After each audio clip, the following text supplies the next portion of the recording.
एक बार एक बहुत ही परेशान व्यक्ति एक बौद्ध भिक्षु के पास गया और उसने बौद्ध भिक्षु से कहा, मैं अपने ही तनाव से परेशान हूँ। मुझे लगता है कि मेरे जीवन में हर चीज़ अस्त व्यस्त है। मुझे हर समय तनाव रहता है और मुझे अपने ही तनाव का पता नहीं होता कि ये क्यों होता है। और इस तनाव के कारण मेरे सारे संबंध बिगड़ रहे हैं। यहाँ तक कि मेरे ऑफिस से भी मुझे अक्सर निकाल दिया जाता है। मैं अपने ही जीवन से खुश नहीं हूँ। मुझे क्या करना चाहिए?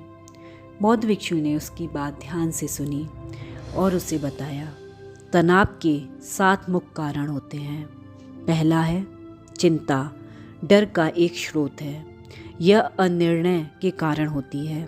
लोग अपने माता पिता से चिंता करना सीख लेते हैं। जैसे माता पिता चिंता करते हैं वैसे ही हम अपने माता पिता से चिंता करना सीख लेते हैं और ये आजीवन हमारे साथ रहता है।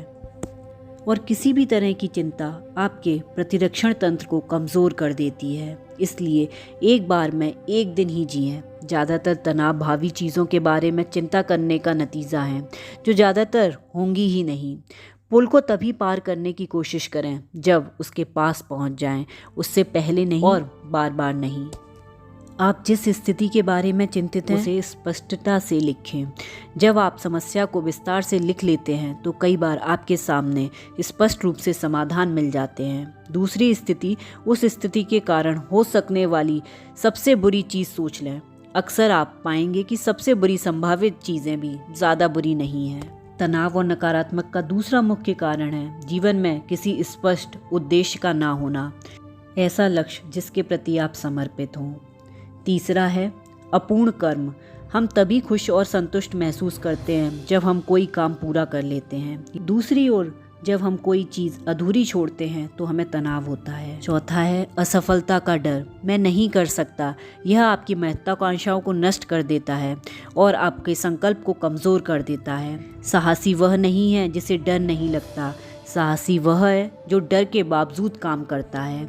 जब आप डरों का सामना करने लगते हैं तो आप देखेंगे कि आप जीवन में तनाव मुक्त रहने लगते हैं। 5वां है अस्वीकृति का डर। ये डर दूसरों की स्वीकृति की ज़्यादा चिंता करने पर जाहिर होता है। इस तरह के लोग हर समय उपलब्धियों के दीवाने होते हैं। वो चाहे कितना भी प्राप्त कर लें लेकिन वो उनके लिए पर्याप्त नहीं होता। इस तरह की भावना से उबरने के लिए आपको ये महसूस करना होगा कि शांति सिर्फ आपको भीतर से मिल सकती है। अगला है तनाव का मुख्य कारण है इनकार करना। अपनी समस्याओं का ईमानदारी और तटस्थता से लगातार सामना करें और ज़्यादा आत्मविश्वास और आत्मनिर्भर बनें। तभी आप जीवन को अच्छी तरह जी पाएंगे। और तनाव का आखिरी मुख्य कारण है क्रोध का होना। जब भी आप गुस्सा होते हैं और उस गुस्से को अपने सिस्टम से बाहर निकालने के लिए कुछ नहीं करते तो यह बढ़ता चला जाता है और आपके शरीर में जहर की तरह फैल जाता है और आपको बहुत परेशान करता है। इसलिए अपने क्रोध पर नियंत्रण करना सीखिए। ये 7 कारण हैं तनाव होने के। अगर आप समय के साथ इन 7 कारणों को दूर कर देते हैं तो आप देखेंगे कि आप अपने जीवन को बहुत अच्छे से जी पाएंगे। इतना कहकर बौद्ध भिक्षु शांत हो गए और व्यक्ति को अपनी समस्या का समाधान मिल गया।